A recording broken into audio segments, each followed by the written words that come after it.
Welcome to the podcast, guys. I'm really happy to have you here. It was a little challenge getting all of us here in the same day, but I'm really glad that it's finally happening. Of course. And actually, before we start, I want you guys to introduce yourselves to the audience. So say hello. I'm going first. Hello, yeah. I'm Adavier Davis, also known as Barry, and I like to make fuck you money as a 20-year-old. I agree. My name is Eddie, and I also like to make fuck you money as a 19-year-old. And us together, we're making around six figures right now per month, upwards of $500,000 a month some months. Is this revenue or profit? Profit. Wow, that's a crazy number. So, first of all, I just want to ask, what is this fuck you amount of money? Well, we just said, upwards of $500,000 in 1 month is something that we can achieve, combined with everything. Exactly. Like, think about like what most people pay in their tuition. That's what you should make in a month. That's fuck you money. Okay. I totally agree with that. And where's this money coming from? Oh, you want me to go first? Yeah. Okay. Well, I've been doing YouTube for about 10 years. It got really serious when me and him linked up together when I was 16. But we do YouTube, Snapchat. I do a little bit of Instagram, TikTok myself. We do YouTube automation, run a bunch of channels and things like that. Easy money stuff. So what's kind of really the biggest money what's making you the most amount of money right now? That's just what I'm wondering. Right now we're definitely focusing on YouTube. We have around 8 active YouTube channels that we were able to start, ourselves, and then scale it, I guess, almost backwards, in which we got other people to do the work for us. So we're just making a ton of money off of other people's work. I'm not just sitting here on my computer 8 hours a day. I'm starting by creating a channel, finding the niche, and then I step back. I say, I don't want to do this work anymore. So I hire some, people off of, whatever countries they're from, and they do the money for me. They get the results. It works out in the end. And how did you guys even learn to do this? I mean, learning is just through trial and error. So, we've done it for so long. So every single time that we go into a new one, we obviously take the knowledge from before, apply that, bam, we got ourselves a good little YouTube sandwich there. So you follow all the rules, you know what to do, you learn from your mistakes, you just get smarter, man. And is there any way you could share a little bit of this knowledge to some of the viewers? Yeah. So you can check out our courses down below. No. But actually, first thing I would say is just find your niche. Find what you think is the best, which literally takes more time. Would you agree? I would definitely agree. The one thing that it comes down to with YouTube automation is finding your niche. You are not going to make a good niche if you just want to do some random thing or something that you're passionate about. Sorry to crush your dreams, but that is just not the reality. What we do is we take the people that think that they're going to make money on YouTube by doing whatever they're passionate about, whether it's fishing, whatever, and we crush their dreams by actually going onto YouTube and finding what people want to watch and making content that we might have not even known existed. And we're using that kind of content to make money that, honestly, these guys aren't making because they're just making random content that they think will do well just because they like it. So that sounds really interesting. And how do you go about finding these niches? Because I've never really heard of finding a problem on YouTube and solving it, Okay, so when it comes to finding niches, usually it's literally us going on YouTube, watching what other people are doing, and we have little tools that are built in like vidIQ, TubeBuddy, stuff like that, and they kind of help you, guide you in the right direction. We have a little bit of secrets that we can't necessarily reveal at the moment. It's not anything bad, but if everyone knows exactly how we find the best niches, then they could possibly saturate our niche. But we have a pretty good, I would say a lead on it. So you guys mentioned that you have 8 YouTube channels, and I'm actually curious, does the amount of money you make depend on the niche?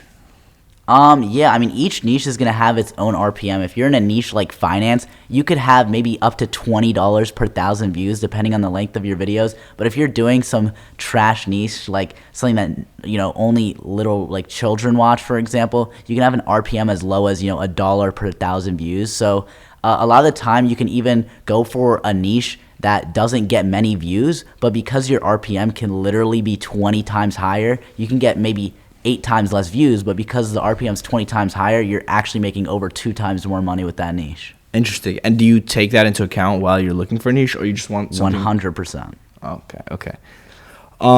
Interesting. And how much trial error have you done? So you have 8 active channels, but how many inactive channels do you have? I mean, right now we have 8 active channels. You've made probably around 13, 14, maybe 20. I don't know. I keep track. I just keep track of the ones that make bread. But yeah, like with the ones that we have inactive, usually they just die out because people just lose interest, things like that, which is not anything that we control. We try to do our best to optimize the channel to get as much longevity off of it until it just isn't profitable anymore. Interesting. Yeah. And Sorry to cut you off, but we've actually, a lot of the times you can find channels that are kind of what we call cash grabs. And what we mean by that is to find a cash grab channel, you find a content that's super easy to make and replicate, and you just copy somebody else. And we've been able to do that, in which we have channels that we grow within 3 to 4 months, and then they die out. But in those 3 to 4 months, they can make 10 to 20K a month, and then those channels die out, and we don't care. We got our bag of 100, 200K easy, and then we're out. And it's really that simple. interesting. And do you think it's harder to create a channel that has more longevity, or? Not necessarily harder, but the cash grabs a lot of the times are just going to make you a lot of money. That's why we call it a cash grab. It's not, something that lasts 3-4 months that's going to make 2K a month, because that's not worth their time. If a channel's going to last like years, 2-3K a month is fine if it's fully automated, but a cash grab is really high numbers for a short period of time, and we always capitalize on that. Okay, and would you say it's hard to create a cash grab channel? Hard to create? Not really. I mean, it's a lot easier for us than it is for most people. Don't get it wrong, because I mean, he calls them cash grab. I call them cash cows because of the way I love milking the udders. But literally, when you talk about a channel that's literally nothing, no branding behind it, just for having pure money, obviously it's more likely going to be automated, because you don't want to put a lot of time into it, right? But you just want to put a lot of skill. I hopefully I'm saying something that makes sense. Is it making sense? Yeah. So would you say it's more about quantity or quality in these YouTube channels? Definitely quality. Really? Definitely quality. Really? Because right now it's great to be consistent. 100% you want to be consistent. But if you can't be consistent, like let's say like if you're going to be inconsistent, definitely make shorter videos. Because you see some channels that make 40-minute long videos like once a month, but they make docuseries. Their videos are complete bangers, like the best of best quality. If you find like a really good mixture, then that's what most people usually do. But definitely quality first over anything. Interesting. So there's like a sweet spot for each niche to kind of. Yeah. If Mr. Beast uploaded every single day, it wouldn't be as special because it would get oversaturated. So the YouTube automation sounds really interesting, and like you guys made a lot of money from it. Is there anything else that makes you guys money? I mean, right now we work on Snapchat. We actually also do TikTok sometimes. TikTok, I'd say, is probably the easiest platform to grow on. Easiest. He actually introduced me to TikTok, in which there was the TikTok shop thing. I'm sure everybody sees it on their page, on their TikTok feed. But he told me to do it. I did it for 1 month, where I was just uploading 3 TikToks a day. And I was getting commission. I wasn't even, having the products in hand. I was just advertising random products that I saw were trending, and those products would pump my views on those videos, and I would just get so much commission. In the first month, I made 20 grand in the first month of that, and he just told me to do that, and it was that simple. The first month of my TikTok channel being created, and 20K in the first month. Interesting. Do you think that's still possible for someone to do? It definitely got a lot more saturated, but TikTok always has new little trends that you can just hop onto. So it's definitely the easiest platform to grow on. But I'd say our platforms that have longevity are definitely YouTube and Snapchat. So, yeah, I noticed that you guys mentioned Snapchat, and I really don't hear a lot of creators say that they upload on Snapchat or do stuff like that. So could you just run me through the process? How does that work? Oh, yeah, sure. So if you've probably already seen me before. If you do follow me on Snapchat, or you may have seen me without even knowing. So what he runs is he has an agency for our Snapchat shows, and that's what kind of got me introduced to Snapchat long term. Interesting. And Do you know what the show is? No, what's the show? Okay, so on your Discover feed, you're going to see all of these compilation videos. You're going to see news videos. It's going to be tied in with the celebrity stories, and what I'm talking about, your Discover feed? Yeah, that little section. Yeah. So those compilations that you see on there, those are shows that people like us literally run from our house. Same thing with the news shows and all that sort of stuff. So that's their homepage for everything and all their content that isn't directly, from your friends. Interesting. That seems really different than how like YouTube, for example, has it. And is there a difference in how much you get paid from both? Like, how is it? I'd say on Snapchat, the RPM, aka how much money you make per 1,000 views, is definitely higher. And it's definitely a lot easier to get views as well because there's only a few thousand Snapchat channels as there's like 10 million YouTube channels. And the reason for that is because Snapchat's actually a closed platform. So you have to actually pitch the show and Snapchat has to accept it. And the only way to pitch it is through an agency, for example, like one I own. And there might only be like 100 agency owners out there. I don't know many myself. And it's not something you can come across easily nowadays. Yeah. And for me to get there, I had to really work hard to get to that position. And I got that agency, almost 2 years ago now. So at this point, it might be almost impossible to go through it. So I have a ton of people reaching out to me to pitch their shows for them. Interesting. So it's hard to get a show? You have to find a person that owns an agency, and then you have to pitch the show. It has to be good enough for Snapchat to accept it. Interesting. And so what you're saying is you're directly partnered with Snapchat? Yeah, I have a contract with Snapchat. Wow, dude. That sounds crazy. Does that make you a good amount of money? Of course. I have a contract with $1 billion company. Of course, that's making me some pretty good money as well as him. Yeah. I wouldn't have any of these Snapchat opportunities if it wasn't for him. Like, that's literally why I started getting interested in it, because I knew Snapchat was one of those things that was completely untapped. A lot of people use Snapchat, but they only use it as a personal level. But the way that you could monetize off of it, first through shows, right? And then I got the spotlight incentives. And then after that, I got the stories monetization. There's so many ways to make money off of Snapchat that people just aren't capitalizing right now because it's a brand new platform. And he introduced me to that. Yeah, and he's posting stories now like 30 times a day, and every time people are like tap tap tap on his end, he's like money money money, like Mr. Krabs from fucking SpongeBob. Like, you should see on his end, his stories. What's your story at today? How many views is your story at from today? Let me check. I don't know. It may be less. I haven't posted as much. Yeah, but some people post on their stories for their friends. Oh, I got 200 views. He's pulling sometimes 2 million views on a story. Yeah. People click through if there's 30 posts, and every other post they're getting an ad. That's cha-ching for this guy. Wow. So I actually heard that David Dobrik quit YouTube because Snapchat was paying so well. Yeah, that's true. $37,000 a day. That's when I knew it was time to lock in. $37,000 a day. I knew I had to go directly to Snapchat because that's where the bread's at. And he has 500,000 followers, which is equivalent to like 10 million subs on YouTube for Snapchat. Yeah. David Dobrik is like the biggest with like, it's like the Kardashians with like 20 million. 20 million is like equivalent to like 100 million because it's just how small the ecosystem is. Yeah, so he's one of the biggest creators on Snapchat actually right now. Wow, really? I actually got a notification saying I had the most views yesterday. Wow, on all of Snapchat. No, not like that. Like, I was one of the most viewed creators yesterday on Snapchat. Yeah, so what is that? Probably like top 10 on Snapchat just for that day. I mean, granted, that's not every day. Yeah, that's just showing. That was my first time getting it. I was like surprised too. Wow, and is it hard to create content for it? No. Oh.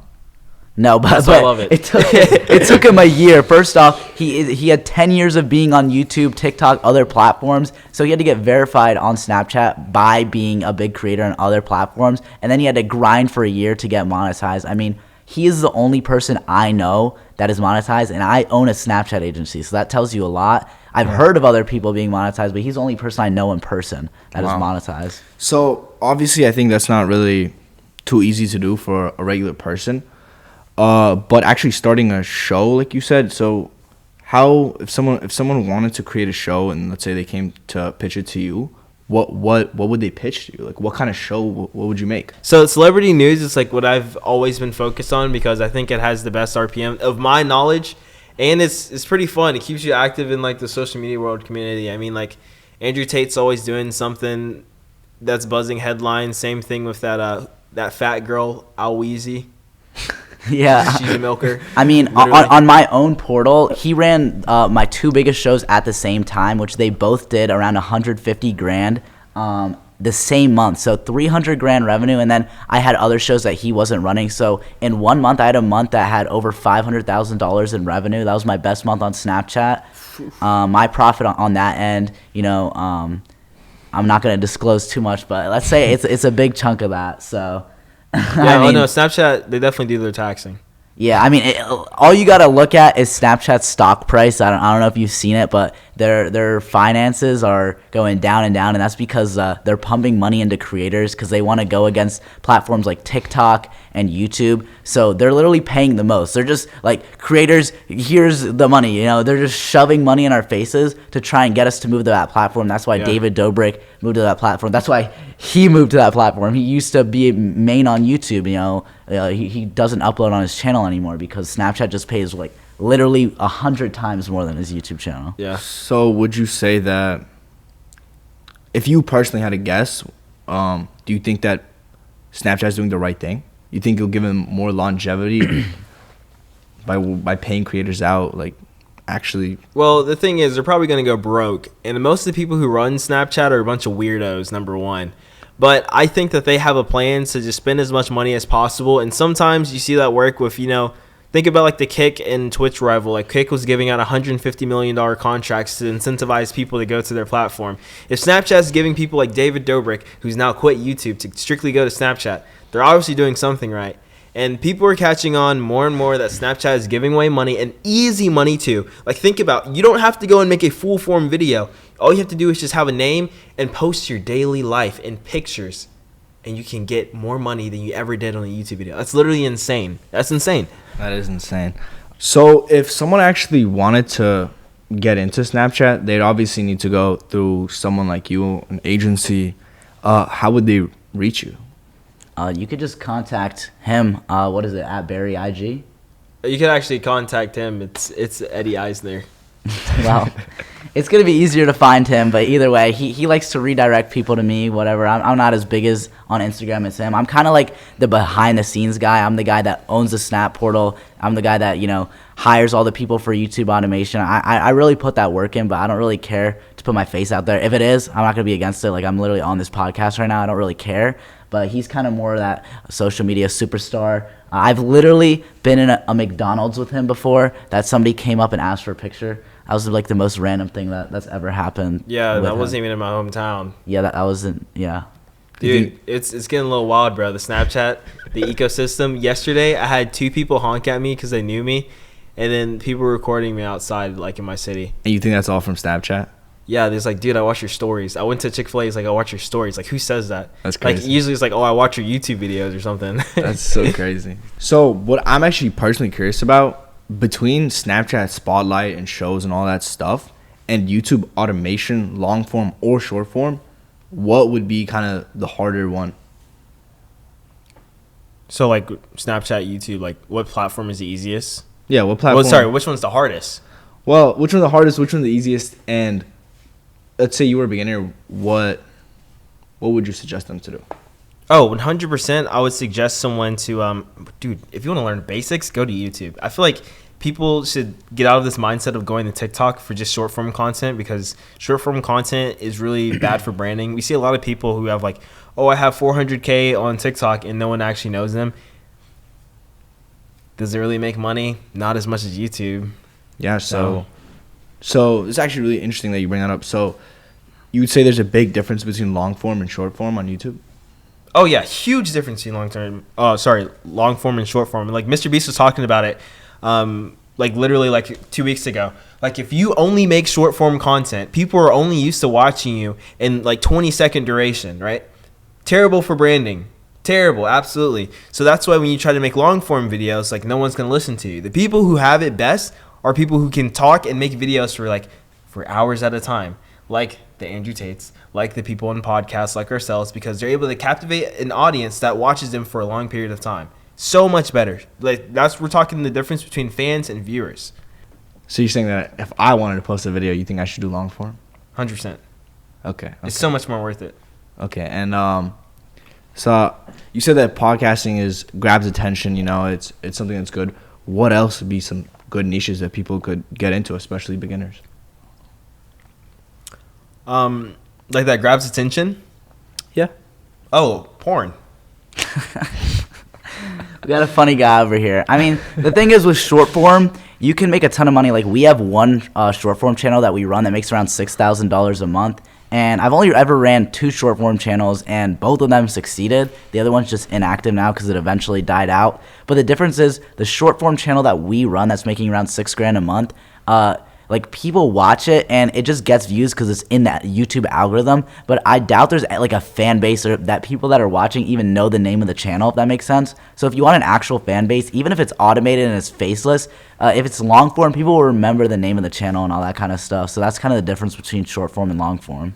Okay. Well, what about people that don't care about branding, or if they're remembered and they just want to make some money? What would you suggest them to kind of pursue?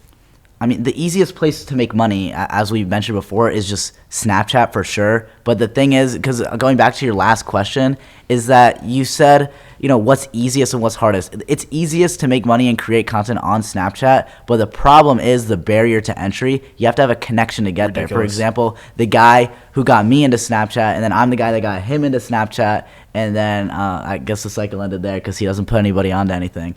But I'm a gatekeeper, bro. But anyways, moral of the story is to get to Snapchat, you're going to have to like find a connection, whether that be like pitching a show through me or something, which please do not send me DMs of your shows if it's their shit, please. I just want to get that out of the way. But So wait, real quick, I just want to ask, if they do want to send you their shows that aren't shit, what kind of content would you consider not shit? I mean, celebrity news is really good, but Snapchat isn't really accepting it now. If you want to if you're serious about making a Snap show, go on to Snapchat and do some research just by looking at the shows with a lot of subscribers, see what they post. And if you can make content that's high quality, meaning you would put money into it. Like if you're just like, oh, let me do Snapchat and get a connection out of nowhere without putting any effort or any money, like you're not taking it seriously. Like I would need a serious inquiry that somebody that could put money into their Snap show. You know what I'm saying? Interesting. So actually creating the content isn't that difficult, but finding the right niche and the right content to get approved that Snapchat is looking for is actually the difficult part. I wouldn't say it's necessarily difficult, but you just kind of gotta post stuff that Snapchat likes, and the problem with that is that one day they'll like something and one day they won't. It's just like I'd say 1 out of every 4 shows get accepted. Sorry, I feel like if I submitted the same thing 4 times, they would accept it once. Like I don't know, they're kind of weird about it. Yeah, it's all manual review. Like, keep this in mind.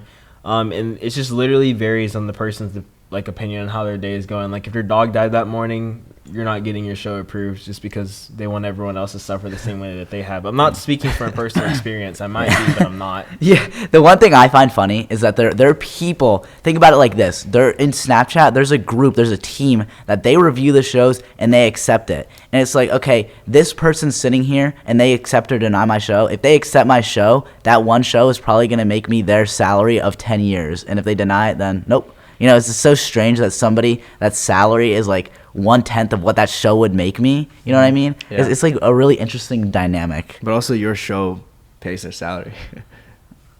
I guess. I mean, that's their job. I mean, I don't understand what exactly they do if they just like moderate people for like getting their feelings hurt and then like just don't approve people. But they're approving people now as of February, and right now we're recording this in March, so there's a chance for you to get one. Okay, well, if they do want to contact you, which one should they At contact? Barry IG. Yeah, definitely Eddie. You contact him. I'm done getting flooded DMs of people that put 5 seconds of work into their Snap shows. Snap shows is You want to talk about DMs? Okay. All I get is DMs about Snapchat. Everyone in the world wants a Snapchat show right now because it's the gold mine. It's hard to filter between people that take it seriously and not. I'm like, okay, do you have a team ready? And they're like, oh, I can't invest $1 into this. Look at this. Why are you reaching know this out? guy? Yo, you got any media companies that's connected to Snap that could put me on?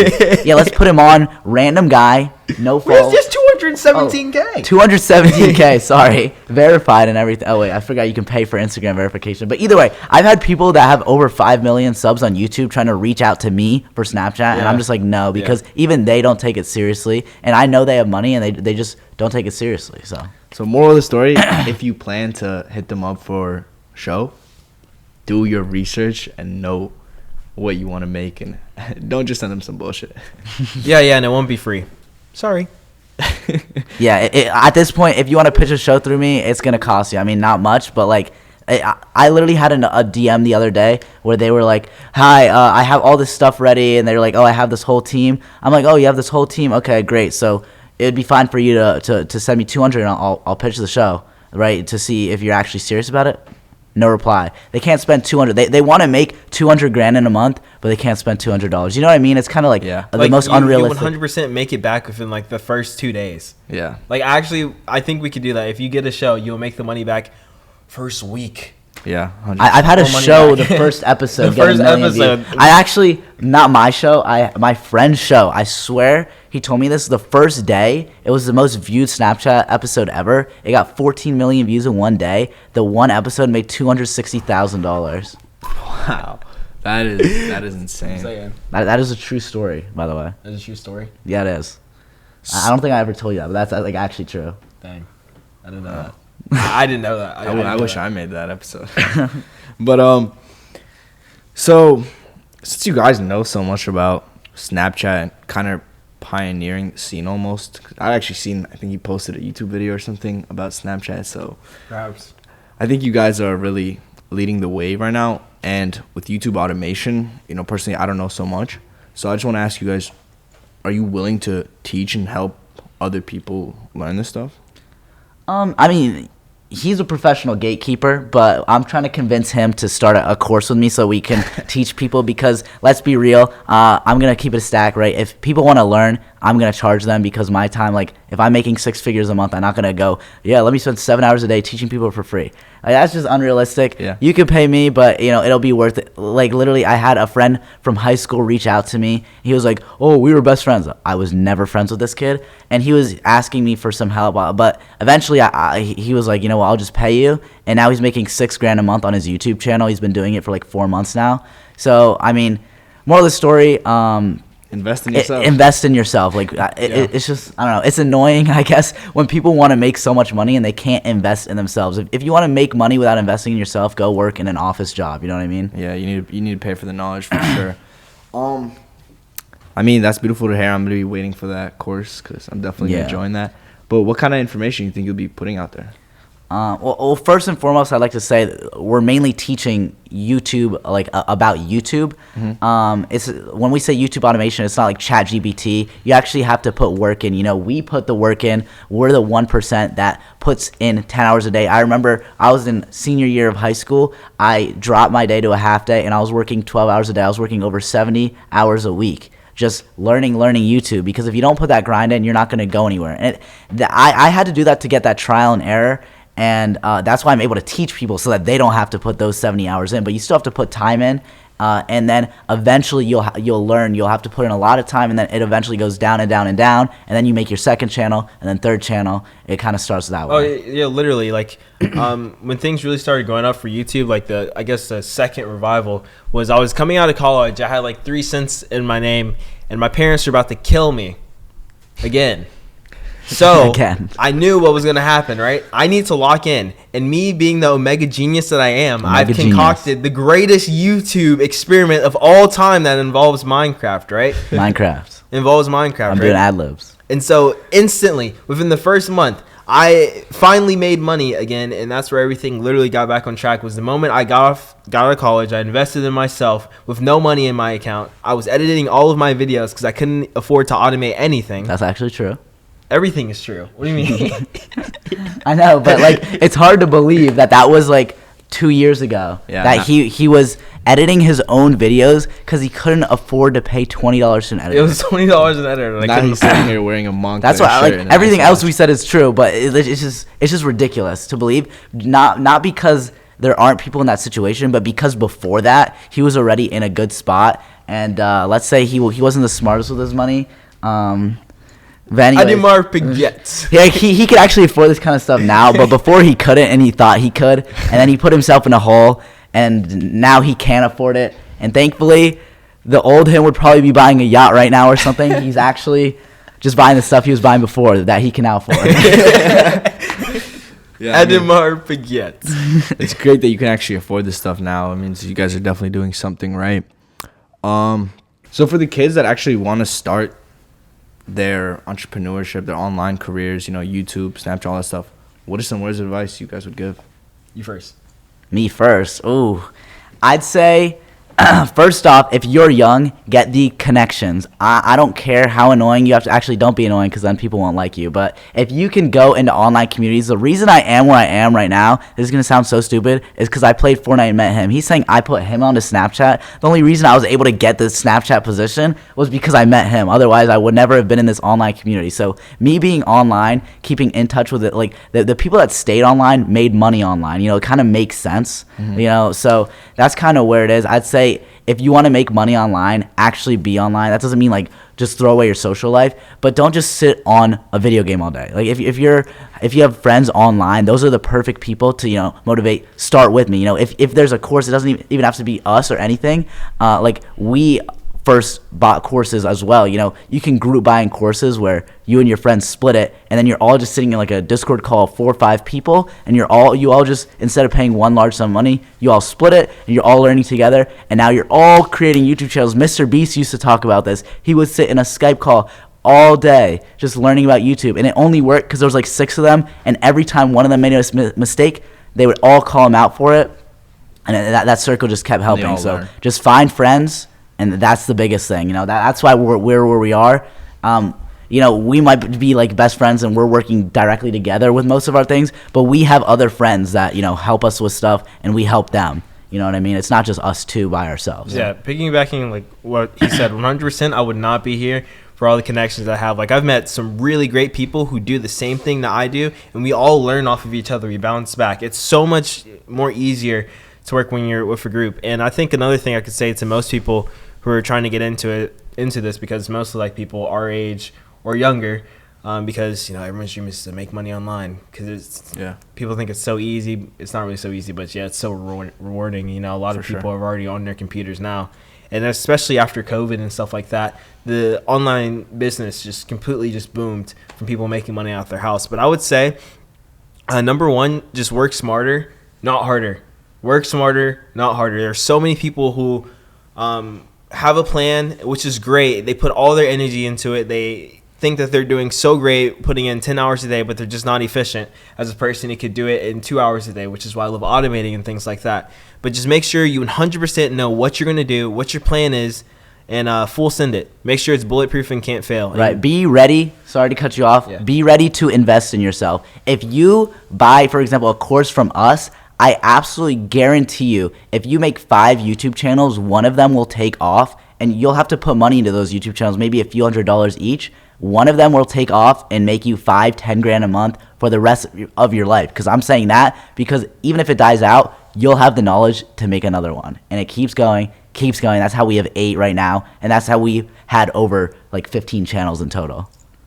So just keep learning over and over and over, getting better and better. Yeah. All right, guys, it was really amazing to have you, and I'm so glad you got to share your wisdom with the people over here. And any final last words before we finish this off? Nope. Uh-oh. Nothing. If you're pitching a Snap show, please, in my DMs, stop unless it's good. That's all. All right, guys, take care.